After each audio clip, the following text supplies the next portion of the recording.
코스닥, 우리나라엔 코스닥이 있다면 뉴스쇼에는 뉴스닥이 있습니다. 월요일의 코너지만 오늘은 월요일 같은 화요일이기 때문에 두 분 모셨습니다. 어서 오세요. 바른정당 이준석 노원병 당협위원장 나오셨고요. 안녕하세요. 세미래정책연구소 허상무 소장님 어서 오세요. 예, 반갑습니다. 명절 어떻게 보내셨어요, 소장님? 예, 집에서 잘 보냈습니다. 아유, 얼굴이 조금 더 달덩이가 되시고. 그렇죠. 예. 아니, 잘 그걸 드셨나 봐요. 경상도에서는 집에서 찌짐디비였다 이렇게 이야기하는데요. 그게 뭐예요?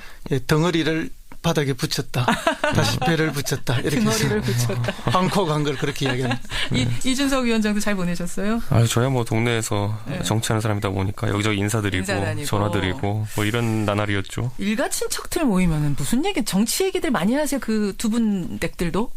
예, 그렇습니다. 차례 지내는 설날 아침에 결국 정치 이야기죠. 싸움 안 나요? 뭐 저희 가족은 크게 싸움 없이 예, 단일된 의견. 다행입니다만 이준석 위원장 댁은 어떠세요? 모이면. 저희 쪽은 뭐 항상 전통적으로 그 친박과 비박으로 이렇게 갈려있는 그런 집안입니다. 예. 싸움이 조금 소리가 좀 날 수는 있겠네요. 예, 그래도 뭐 야당 성향은 좀 적은 편이라 가지고 그나마? 예. 그나마 갈등이 좀 덜하. 이번 같이 앉아서 걱정하는 거죠, 뭐.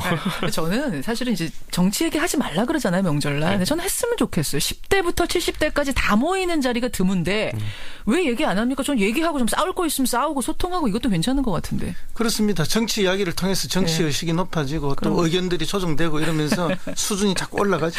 여러분 댁은 어떠셨는지 문자 좀 보내주시고요. 자, 명절 끝 상한가 하한가 들어가 보겠습니다. 하한가부터 보죠. 이준석 위원장. 누구 하한가? 저는 뭐 매주 임명진 위원장 하다가 이번 주는 반기문 총장을 짚을 수밖에 없었습니다. 반기문 전 총장 하한가. 잠깐 기다리시고요. 허성무 소장님. 예, 저는 이번 주 하한가로 그 개헌 동맹군 제3지대 빅텐트를 제3지대 빅텐트 하한가. 두 분이 통하는 면이 있는 것 같은데 우선 이준석 위원장. 예. 반기문 전 총장. 아니 하한가라고까지 할 정도라고 보세요? 왜냐하면 사실 전략이 지금 이제 노출이 된데도 불구하고 전혀 반향이 없습니다. 그러니까 전략이라는 게 제3지대라고 읽고 우선 쓰고 읽기로는 실제로 충청권의 어떤 총망라라는 형태의 정당을 수립하려고 했는데 이게 쉽지 않아 보입니다, 지금. 그러다 보니까 또다시 한번 전략을 선회하는 것이 그저께 이제 언론에 노출된 것이 오세훈 전 서울시장을 선대위원장으로 모시고 그리고 상황실장으로 권영세 전 주중대사를 모시겠다 이렇게 했는데 그렇죠. 사실 이건 초기에 그 전략에서 완전 탈피한 겁니다. 충청권 대결집을 통해 가지고 제3지대를 구성하겠다는 전략에서 이제 되는 대로 긁어 모으자로 이제 전략이 바뀐 거거든요. 되는 대로 긁어 모으자. 아니 사실 오세훈 시장님도 그렇고 권영세 대사도 그렇고 반기문 총장과 어떤 다 있는 지점이나 어떤 공유하는 가치가 잘 보이진 않습니다. 그야말로 보수의 이제 명망각격에 해당하는 부분을 긁어모은 형태로 전략을 전환한 건데, 제 생각에는 지난 2주간 오히려 3주간 오히려 반기문 총장이 증명한 것은 후보가 좀 우왕좌왕한다. 후보 자체가 우왕좌왕. 준비가 안 된 거 아니냐 뭐 이런 평가인데 이걸 과연 새로서 극복할 수 있을지는 약간 미지수입니다. 반등 가능성 어떻게 보시는 거예요?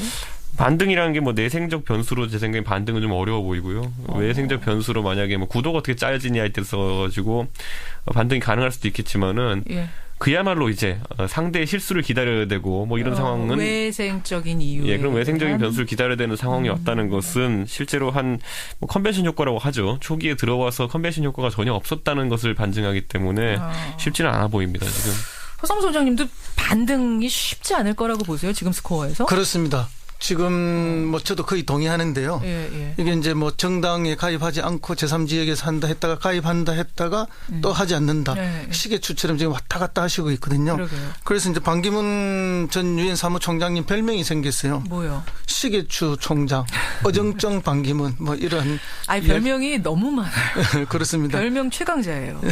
이제 그런 건 결국 뭔가 하면은 이제 뚜렷한 자기 애초 계획이 제대로 없었고 그것이 실현되지 않기 때문에 이제 많은 분들이 실망을 하고 있고 그 유엔 사무총장으로서의 자기 장점을 잘 보여줘야 되는데 저 어설픈 정치인 흉내를 오자마자 시작하다 보니까 떨어진 거고 그 계획마저도 뭐 완전히 무너지니까 계속 하한가로 갈 수밖에 없다. 반등이 지금 쉽지 않다. 반등이 쉽지 않은 상태다. 이렇게 되면 이제 빅텐트가 어떻게 되느냐 이 문제인데 사실 이제 빅텐트 얘기 나올 때 그 빅텐트를 기다리는 분들이 제일 기다렸던 사람이 반기문 총장 아닙니까? 그렇죠. 반기문이란 인물이 와야 그 기둥이 세워지고 구심점이 있어야 빅텐트가 쳐질 거라는 거였는데 기둥으로 오신 분이 지금 사실 좀 부실한 기둥 같이 보이는 상황이라. 그래서 그게 이제 꼿꼿한 대나무가 돼서 중심 기둥이 돼 줘야 되는데 그러니까요. 그분이 꼿꼿한 대나무가 아니라 휘청휘청하는 갈대가 지금 돼 버렸죠. 그러니까 텐트가 치어질 수가 없는 거죠. 텐트를 치려면 기둥들이 꼿꼿해줘야 그걸 중심을 되는데 이게 지금 왔다 갔다 한 갈대처럼 돼 버리니까 안 된다 그런 이야기고요. 그래서 이제 뭐 저도 한가로 지금 잡아놓은 게 통하는 얘기예요 지금. 거의 같은 이야기입니다. 표현의 차이만 있는 거고 개헌 동맹군이라 했는데 이게 이제 왜 제3지대 빅텐트를 치려니까 뭐 빅텐트에 동의할 수 있는 뭔가 서로가 믿을 수 있는 정표가 있어야 되지 않습니까? 그렇죠. 그 정표가 뭔가 하면 개헌이거든요. 우리끼리 잘 개헌해서 권력 구조를 나누어서 이렇게 나누어서 손잡고 사이좋게 가자. 정표. 그 정표 또는 징표 명분. 뭐 이런 걸로 이제 개헌을 이야기한 거죠. 그렇죠. 그렇게 해서 동맹군을 만들려고 했는데 이게 지금 잘 안 되고 있다. 겉으로는 잘 되는데 속으로는 셈법이 다 다른 거죠. 다 다른. 그리고 원래 헌법 개정이라는 것은 국민의 기본권 신장을 위해서 그리고 상권 분립을 더 강화하고 시대 정신을 반영하기 위해서 헌법 개정을 해야 되는데 이 헌법 개정의 정신이 지금 흔들려 버리는 거죠.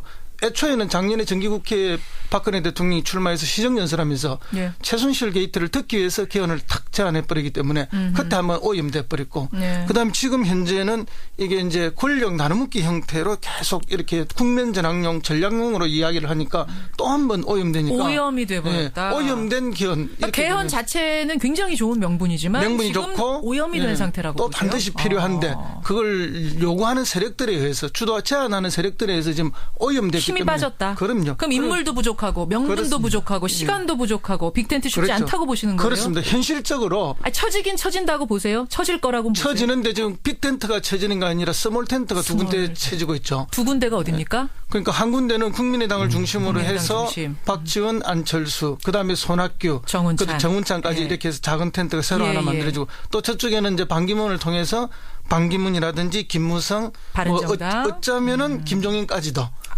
될지 안 될지는 모르지만 이렇게 해서 작은 텐트를 치고 이게 작은 텐트가 치진 다음에 나중에 한번 다시 해보자. 그렇죠. 이런 이야기가 있었을 거라고 저는 확신합니다. 근데 스몰 텐트에서 끝날 거라고 보세요? 끝날 것이라고 보고 스몰 텐트조차도 확신이 잘 안 가는 우왕좌왕이 생길 거라고 보는데 그래서 개헌 동맹이 잘 안 된다라고 보는 거죠. 지금 개헌 동맹이라고 표현하셨지만 개헌하자고 모여서 개헌 안 하는 모임입니다. 이거는.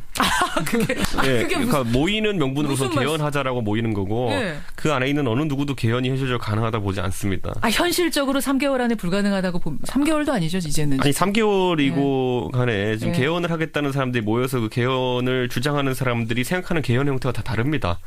차라리 JP 같은 경 제가 며칠 전 JP 만나봤는데 JP는 아직도 사람들 만나면 내각제 한다고 말씀하세요. 그 정도 일관성이 있으면 사람들이 개헌하자 그러면은 저 양반이 얘기하는 거는 내각제겠거니 이렇게 받는 게 있는데 그러니까 JP께서도 그렇게 한 몇십 년 동안 구축한 이미지가 그런 거고 나머지 사람들은 지금 뭐 보면은 어떤 사람은 중임제 얘기하고 어떤 사람은 내각제 얘기하고 이런 상황에서는 모인다 해서 그 텐트 안에서 한 가지 의견이 나오겠습니까? 그러니까 제 생각에는 개헌하자고 우선 모이고 나면 개헌하자는 얘기 싹 사라질 겁니다. 결국은 개헌을 하자는 건 명분이고 모이는 명분일 뿐이고 실제 이제 단일안을 만들기 어렵다는 말씀이죠. 그렇죠, 지금 하신 말씀은 단일안 만드는 것 자체도 불가능한데 단일안을 만들었다 해도 최소한의 공고기간이 20일입니다. 그러네요. 그리고 이 20일이 지나서 또 60일 이내에 국회에서 의결을 해야 되고 의결이 3분의 2가 있어야 되잖아요. 그리고 의결이 된다 하더라도 또 30일 이내에 국민투표를 붙여야 되는데 대선을 앞두고 얼마 있지 않아서 뭐 1, 2주 전에 만약에 전국 단위 국민투표를 실시한다는 게 이게 불가능한 거고 애초에 한번 하는데 또 몇천억이 들어요. 왜냐하면 본질은 그냥 반문재인 연대거든요. 그럼 이준석 위원장도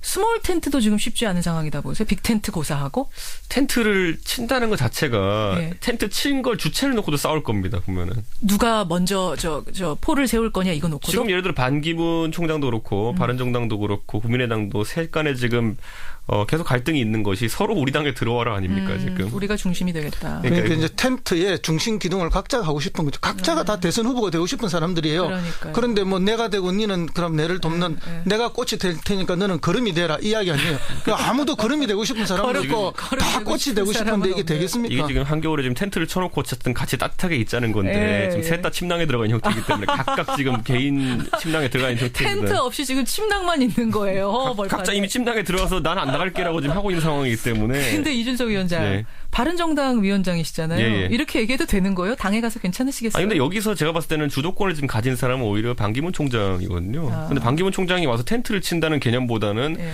본인이 침낭에서 안 나오고 있어요, 지금. 본인이.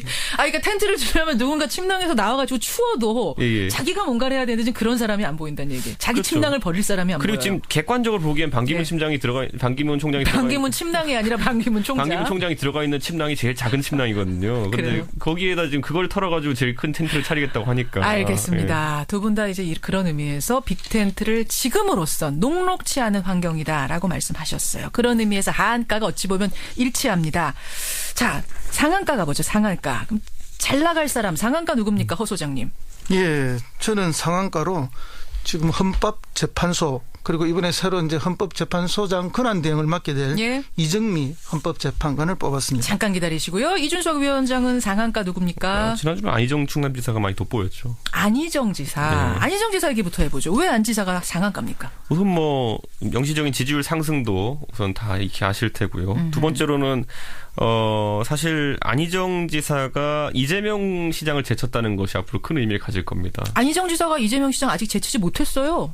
여러 조사에서 이제 추세상으로 제가 봤을 때는 흐름상? 이번 주에 아마 제치는 시점이 올 거라 좀 보고 있고요. 이번 주에 제칠 수도 지금 있다? 한 0.8%에서 0.9% 정도 차이를 나타내고 있는데 지금 상승세가 안희정 지사가 한 2주 동안에 지금 2배가 됐습니다. 네. 지지율이. 예, 그렇기 때문에 예. 아마 그 추세상 보면은 이번 주에 이미 아마 제가 봤을 때는 조사를 했다면은 연휴 중에 아마 뒤집히지 않았을까. 물론 예측의 영역이긴 하지만은 아하. 이랬을 때 나타나는 점은 뭐냐면은 결국에는 친노라고 해야 될까요? 지금 범친노가 결국 그 당의 주요 여론을 장악했다라는 말이 또 나올 수 있게 된 거고요. 그런데 그거는 비판 여론이고 실제가 그렇다는 겁니다. 예, 실제가 그렇다는 것이기 때문에 나머지 주자들 입장에서는 좀 허탈한 상황이 올 수 있다. 1등도 친노, 2등도 친노 이런 상황이 나오게 되면요. 그렇기 때문에 아마 그것이 아마 민주당 경선에 기문 좀 빼놓겠지만 상당한 안정감을 줄 가능성이 있고 아하. 3등, 4등 주자가 되는 이제 사람들 같은 경우는 박원순 시장도 사실 거기에 대한 저항을 어느 정도 시도하다가 이제 불출마 선언까지 하시게 되는데 예.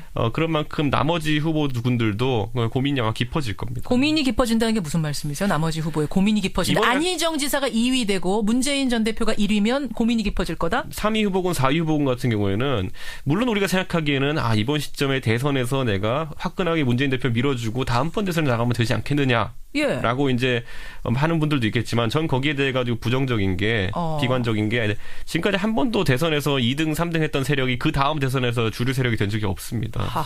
그런데 이제 그러면 잠깐만요. 네. 그러면 고민이 깊어진다는 얘기는 네. 이재명 시장이나 이런 분들이 네. 김부겸 의원이나 네. 이런 분들이 뛰쳐나갈 가능성도 있다고 보세요? 또는 아까 말했던 빅텐트라든지 이런 것들에 스몰 다시 텐트든 한번 또 빅텐트든. 주체로 언급될 가능성이 있고 주체로 실제로 새로운 기둥으로 25일 날 이제 오늘 보도된 게 이제 김종인 대표가 연락을 했다는 사람이 예. 오히려 이제 김종인 대표께서는 안희정 지사한테까지도 그 빅텐트 관련해서 주체가 되어달라는 연락을 했다는 거 연락했다는 아닙니까? 거예요. 그러면 그 다음에 3등 후보군, 4등 후보군은 연락 안 못할 했을 이유가 리가 없다. 없습니다. 예. 허성모 소장님이 지금 싱긋 웃으셨어요. 왜 웃으셨어요? 모든 가능성은 열려 있고 그렇게 늘 시도는 하지만 그 시도가 성공한 적은 거의 없습니다. 그리고 실제 이제 당내 경선에서 패했을 때 튀어나가거나 다른 선택을 한 사람들이 예. 성공한 적도 없습니다. 남아 있어서 그 제2 세력이나 제3 세력이 다음에 대권의 주체로 떠오르기도 쉽지 않았지만 예. 또 그렇게 하고 거부하고 뛰쳐나간 사람들이 성공한 예도 전혀 없어요. 그러니까 결국은 이번에 안 되는 사람은 그만큼 자기 한계를 가지고 있다는 거죠. 그러나 이제 이재명 지금 시장이나 안희정 지사 같은 경우에는 좀 다른 경우예요. 왠가 하면은 둘 다 시장직이나 지사직을 던지고 경선에 들어오는 게 아니거든요. 가지고 오죠. 가지고 오는 거죠. 가지고 오는 이유가 뭐겠습니까? 물론 가지고 있어도 모든 걸 걸고 싸운다는 이미지를 갖고 가겠지만 그리고 결국은 이렇게 그 다음을 보고 있다는 이야기죠. 그 다음은 지방선거 1년 만에 다시 있습니다. 대통령 취임하고 만약에 이 일정대로 간다면은 그러면 그때 자기들이 가질 수 있는 또 포지션이 있는 것이고 설사 다음에 다시 지방선거에 도전하지 않는다 하더라도 이번 경선을 잘 수용하고 가는 자가 그 다음에 정치적으로 더 성공할 수 있다는 걸 이번에 확신하는 거죠. 사실은 이재명, 안희정 두 분 다 젊어요. 아주 젊죠. 저보다도 더 어립니다. 소장님보다 더 어린데. 이게 이제 거울이 되는 것이 아마 박원순 시장일 겁니다. 박원순 시장이 원래 지지율 1위까지 가시고 이렇게 그럼요. 했는데 사실 그럼요. 그 지방자치단체장이라는 어떤 중앙정치보다 약간 한 발짝 떨어진 것에 대한 어떤 실질적인 부담이 있습니다. 네, 그렇기 네. 때문에 지금 이번 대선 과정에서 이재명 시장은 성공했고 앞으로 성남시장으로서 지금까지 성남시장으로서 굉장히 많은 그 버즈를 생산하면서 여기까지 온 것인데 그렇죠. 똑같이 그거를 앞으로 다음 대선까지 5년을 끌고 갈 동력이 생기겠느냐에 대해 가지고 좀 믿을 수 없는 부분이 있기 때문에 이번 대선이 아마 좀 피크라고 이제 또는 이번 대선에 더 인상을 줘야 된다는 생각을 할 것이기 때문에 어떻게든 저는 뭐 꼭 탈당이라 보진 않습니다. 하지만 여러 형태의 논의에 능동적으로 이재명 시장이 참여할 가능성이 있다. 야권 연대의 어떤 당적을 가진 논의에 참여할 수 있다. 아까 사실 이재명 시장 인터뷰했거든요. 그런 얘기 하셨어요. 야권 연합에 대해서 굉장히 중요하다는 얘기를 하긴 하셨어요. 그리고 야권 연합, 야권 연대는 예. 언제나 중요해요. 왜냐하면 누가 돼서 가더라도 권력을 잡는다 하더라도 예, 예. 소수 정권은 정권으로서 역할을 하기 매우 어렵습니다. 예. 그래서 반드시 연대 연합을 해야 되고요. 예. 그것이 이제 대선 전에 하느냐, 대선 후에 하느냐, 또는 대선 과정에 하느냐 그런 것만 남아 있는 거지. 그래서 반드시 공동 정부는 누가 되더라도 구성할 수밖에 없습니다. 지금 상황에서는 알겠습니다. 어쨌든 안희정 지사가 이번 주에 더 올라갈 가능성이 있다. 상한가 이준석 의원 잡으셨고 허성모 소장님의 상한가는 아까 이정미 헌법재판소장 권한대행. 예, 그렇습니다. 오늘 퇴임식 하고 나면 이제 권한대행이 진짜 되는 거네요. 바로 이제 권한대행이 되는 거네요. 되시는데 이게 왜 중요한가 하면 지금은 이제 대선이 본격화되다 보니까 전부 대선 후보 중심으로 국민들의 관심이 가고 있지만 그렇죠. 만약에 헌법재판소가 제대로 작동하지 않으면은 대선이 어찌 될지 모르는 상황이 벌어질 수도 그럼요. 있습니다. 그럼요. 그렇기 때문에 이게 가장 좋은 전제가 돼야 된다. 그런 의미에서 이정미 헌법소장 권한대행이 매우 중요하다. 지금까지 보면 이제 박한철 소장이 나름대로 원칙을 정해 뭔가 하면 신속성과 엄정성 이 두 예. 개를 가지고 왔습니다. 예. 비교적 잘 왔는데 거기에 대해서 박근혜 대통령과 그 주변 세력들은 끊임없이 흔드는 작전으로 왔죠. 그것이 이제 정인의 불출석이라든지 과다한 정인 신청을 통해서 지연 작전이라든지 이런 걸로 왔고 지난주에는 이제 드디어 중대결심 이야기를 하면서 전원 사퇴까지 시사하면서 일정을 끊임없이 늦추려고 합니다. 그렇죠. 이것은 박한철 소장이 이야기한 3월 13일 이전에 나야 된다는 것만 넘겨버리면 예. 헌법재판소 전체가 무력화될 수 있는 가능성이 매우 높다. 혼란해질 수 있거든요. 그렇습니다. 이정미 재판관까지 빠져버리고 나면. 그렇게 되면 7명이 되고 그중에 2명 정도는 현 대통령 주변 세력들이 통제할 수 있다고 보는 게 깔려 있는 거죠. 그러면 탄핵 안 될 거다. 기각이 된다라고 보는 거죠. 그것은 박근혜 대통령이 지난번에 모 인터넷 그 TV입니까? 네, 정규제 TV. 그렇죠. 그 인터뷰에서 적나라하게 그 말씀을 하신 거예요. 기각될 것이라고 본다. 만약에 기각이 되고 복귀하게 되면은 네. 언론과 검찰을 손보겠다. 이렇게 이야기를 했거든요. 언론과 검찰을 손보겠다고 말씀하신 것 자체가 예. 벌써 민주공화국의 대통령으로서 지도자로서의 자격이 의심되는 부분이죠. 그래서 이정미 헌재소장이 예. 박한철 소장이 퇴임하고 난 뒤에 권한대행으로서 이 헌법재판소의 어쨌든 그 재판 절차의 안정성 그리고 또 이미 이야기하셨던 신속성과 엄중성을 얼마나 예. 잘 유지해 가느냐. 중요하다. 이것이 매우 중요하다. 그래서 잘하라는 의미의 상한가 그렇죠. 주신 거예요. 그리고 이제 잘 할 거라고 봅니다. 그렇게 되면은 이제 어떤 그 여성에 대한 아직도 그런 강단에 대한 예. 의구심을 갖는 일부 국민들이 계시잖아요. 예. 이제 그런 것들을 잘 극복해내므로써 훌륭한 여성 알겠습니다. 지도자도 될 것이고 믿음도 더 크게 키워줄 것이다. 그렇게 예. 봅니다. 이준석 위원장. 네. 잘할까요, 이제? 잘 해야죠. 우선 뭐 잘 하실 거라고 믿고요. 다만 지금 시점에서 압박의 강도가 세지고 있습니다. 지금 사실 뭐 그 대리인단을 사퇴시킨다라든지 이런 경우 같은 경우에는 굉장히 극단적인 선택이거든요. 그거는 지연 전술 이외에 다른 것으로 볼 여지가 없습니다. 네, 지금까지 네. 다른 건 모르겠지만 그 절차를 한다면요. 그렇기 그렇죠. 때문에 거기에 대해서는 여론이 계속 나빠질 겁니다. 그럴 수 있다고 보세요. 근데 대통령 측의 변호인이 네. 누가 봐도 시간을 지연시키기 위해서 우리 전원 사퇴하겠다. 네. 이 정도까지 무리수를 둘 수 그거는 있다고 이제 보세요. 결과에 대한 반전을 노리는 것이 아니라 시일을 이제 지연시키겠다라는 그렇죠. 작전이기 때문에 예. 그 절차에 대해 가지고 어떤 동의할 사람 아무도 없습니다. 그렇기 때문에 그건 이제 여권이라고 표현하는 거 그리고 또 보수 진영의 입장에서는 최대 악재입니다. 그렇기 때문에 정치적으로도 그건 아마 오히려 그에 대한 반동이 악재. 굉장히 많을 것으로 보입니다. 예. 두 분 다 비슷하게 보시고 허 소장님도 동의하시죠? 예, 동의하고요. 그럼에도 불구하고 끊임없이 그렇게 시도하고 있는 게 일련의 모습을 통해서 나타나기 때문에 이 부분을 이정미 권한대행이 어떻게 잘 지혜롭게 가져가느냐가 그래요. 국민들의 관심입니다.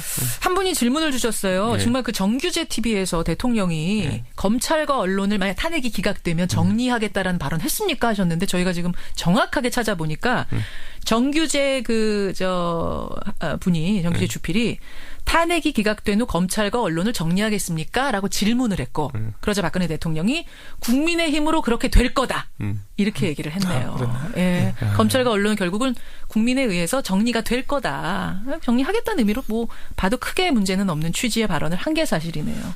근데 참 그런 발언 자체가 저는 질문으로서 부족자였다는 생각이 들고요. 그걸 답변하는 것도 참 저는 글쎄요. 이제 그런 경우를 두고 어이가 없다. 이런 얘기를 했죠. 어이상실 네 글자로. 두 분 이제 20초 남았는데 우리 청취자들께 새해 인사 한마디 10초씩 하세요. 허성무 소장님. 예, 저는 4주차인데요. 어쨌든 예측이 정확한 한 주를 말씀드렸는데 네. 비교적 지금까지는 예측이 정확했습니다. 제 스스로 평가에. 아니 새해 인사라는데 왜 자기 칭찬을 하세요? 그래서 새해도 예측 정확한 한 해가 네. 되도록 그렇게 최선을 다해보겠습니다. 최선을 다하겠습니다. 이준석 위원장.